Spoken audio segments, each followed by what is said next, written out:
Good morning guys. It's almost 7 o'clock in the morning. Ganito na yung init guys. Sobrang init na sa panahon ngayon.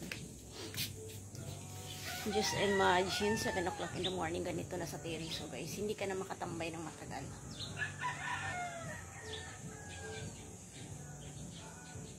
Pag morning, tinitingnan ko yung mga bugambilya ko na mga bagong tanim. Chine-check ko pero yung mukha mo masisira na sa init. Pero maganda pa rin yung vitamins pa rin ito. May pang-exercise ako guys. Kaso lang tamad na ako. Mga bugambilya akong bago.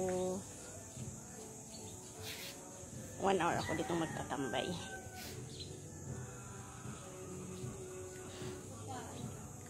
Painit! Coffee time! Dumaan yung kapitbahay ko. Sobrang init. Kape tayo guys.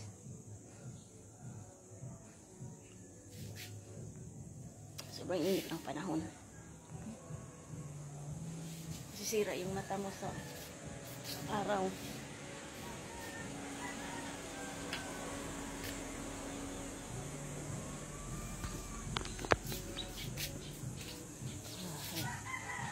Ahay.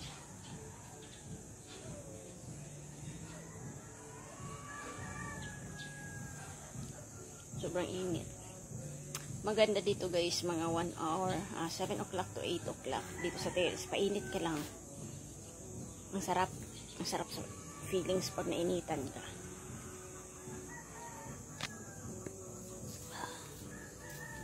Marami akong mga bugambilya dito guys, na mga tanim. Yan siya guys, mga rare yan siya, mga bagong tanim.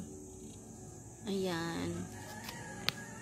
Dito lang yan sa terrace ko sa taas. Pero pag nakita nyo guys sa terrace ko sa baba, marami din akong bagong tanim na mga rare.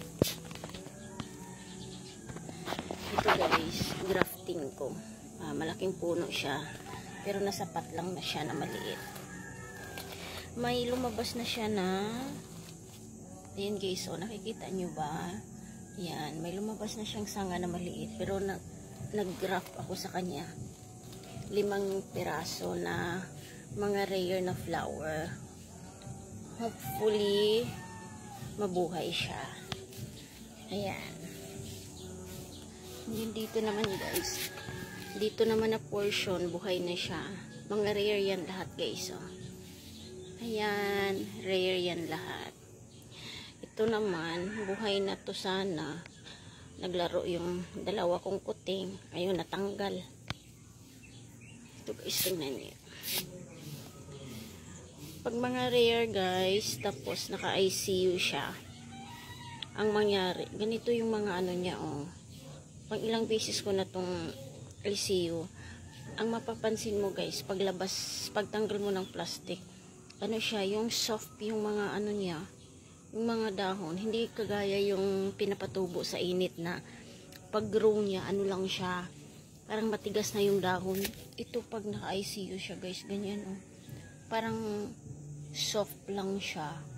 Ganyan ang napansin ko pag naka-ICU. Yan oh. Ganyan ang mga dahon niya. Ito guys, hindi to siya naka-ICU. Tumubo na siya. Pero tingnan mo. Maliit pa siya. Pero parang yung mga dahon niya parang hard na siya. Ito, naka-ICU. Ang soft ng mga dahon. Ito din guys oh, naka-ICU. Ayan oh. Ang lambot ng mga dahon, ganun lang ano, pag naka-ICU. Sobrang init na guys.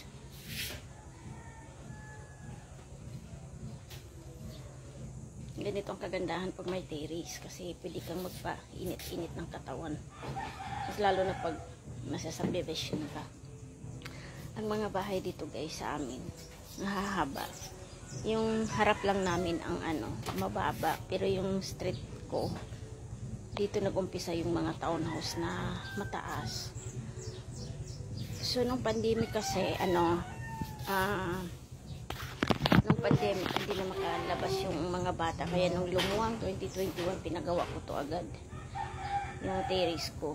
Kasi, hindi pa tayo mostly makalabas. Nawa ko sa mga bata, kaya pinagawa ko. Tingnan nyo guys, sa street ko.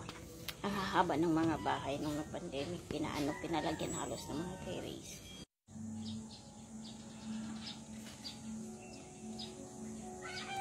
Hindi lang siya mostly makita guys kasi ano, may mga kahoy na, pero dito sa side ko guys, mga ilan-ilan lang kaming nagpa-terrace nung ano, nauna nung pandemic. Nung lumuwang konti yung pandemic, pinatera ko kaagad yung terrace ko. Ayan. So, nung pandemic guys, pinagawa ko tong terrace. Summer din. Alam nyo ba, mga 1 month and 45, 1 month and 1 month and kalahati siguro. Mga 45 days siguro. Natapos to. Akyat ako guys, umakyat ako dun sa bubong. Kasi yung gumawa dito 3 tao. Minsan pag walang masyadong trabaho, ang pinapagawa ko 2 lang. Kasi arawan ako guys ayoko nang pakiawan. So, pag arawan, talagang nagbabantay ako guys. Umakyat ako ng bubong. Ganun ako. Kasi ako lang nag-i-estimate ng mga materialis guys. Ayoko nung sobra-sobra. Kasi kahit pa paano, meron naman akong alam. So, ako nag-i-estimate ng materialis. Umaakyat ako sa bubong guys. Yung alam nyo ba guys, yung gumagawa dito.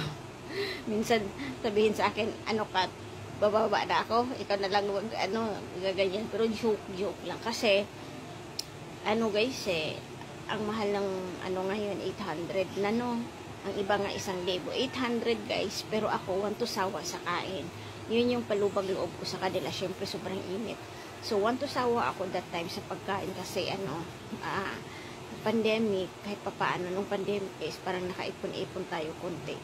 Pero ngayon, kung kailan pandemic, wala tayong ipon. So, nung pandemic, talagang binusog ko sila sa pagkain. Umaakit ako guys, sobrang init doon. Umaakit ako sa bubong. Ganyan ako before. Kasi that time, parang okay pa yung katawan ko. Hindi kagaya ngayon na maglalagay lang ako ng Christmas lights dyan. Parang nahihilo na ako. Kasi nga pala high blood ako. So, hindi na pwede, hindi kagaya dati. Siguro pag aakyat ako, wala na. Ang kaya ko lang dito lang banda. Pero yung nakadungaw na ako dun sa labas, parang na ako. Lula na, hindi nakagaya before. Umaakyat ako guys. Tinitingnan ko kahit yung yung mga kuryente guys. Chinecheck ko yan. Tapos yung mga pipelining guys dito sa terrace ko. Ako ang nag-ano yan guys, kahit may sira yan or mag-line, nagtitingin ako yan pag hindi kaya ako. Ako talaga guys, kasi nga yung asawa ko guys, marunong maghanap ng pera. Walang alam sa martilyo yung asawa ko. Kahit noon bagong lipat pa kami dito, mag-vinyl tiles sa bahay ako. Nakatingin lang yan siya guys. Mag-backward up kami sa labas dyan guys. Kasi ako mahilig ako magkumpuni ng mga tira-tira. Para lang walang makapasok sa bahay. Siyempre, baguhan lang kami dito sa subdivision before. Yung mga kahoy guys, ako nagpupukpuk niyan. Yung asawa ko sabi ko, umalis ka dyan, baka ikaw ni pako ko dito. Kasi wala siyang guys basta wala siyang, hindi siya mahilig magpupukpuk. Kaya doon ako naiinis. Pero marunong maghanap ng pera, yun nga lang. Ay yung mga pipelining dito guys, doon yung kanan ko na kamay, napilay. Kasi nga, sa laboratory ko din sa CR sa baba. 2 kasi yung CR ko. May CR dito sa terrace. Ako lang nag-aayos ng tubo. Siguro pag pag yung may edad na tayo, parang hindi mo na kayang magpihit. Napila yung kamay ko. Ganyan ako kahit dito sa terrace ko.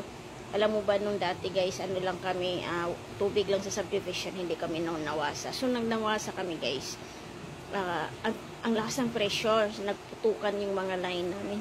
Ako lang gumawa niyan guys. Ilang beses kasi siguro sa lakas ng pressure, ginawa ko yung pipelining iba ko dito sa taas.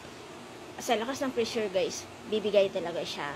Ilang beses, hindi lang siguro 5 beses ako guys, nagpalit dito sa taas. Kasi siguro yung pagpihit ko. Pero, kahit ilang beses ako magpalit guys, very challenging yun sa akin. Kaysa naman magbayad ako 800 a day. Pipelining lang yun. Pakyawan na yun. Kahit kalahating araw gawin nila, 800 na yun. Ako guys, kahit ilang beses mali yung gawa ko. Very challenging sa akin. Sorry, hanggang makuha ko guys. Ganyan ako, basta kaya ko, ako lang talaga. But anyway, init na talaga dito guys. Hindi ko kayang magstay ng 1 hour. Thank you. Good morning. Happy morning everyone. Happy Sunday.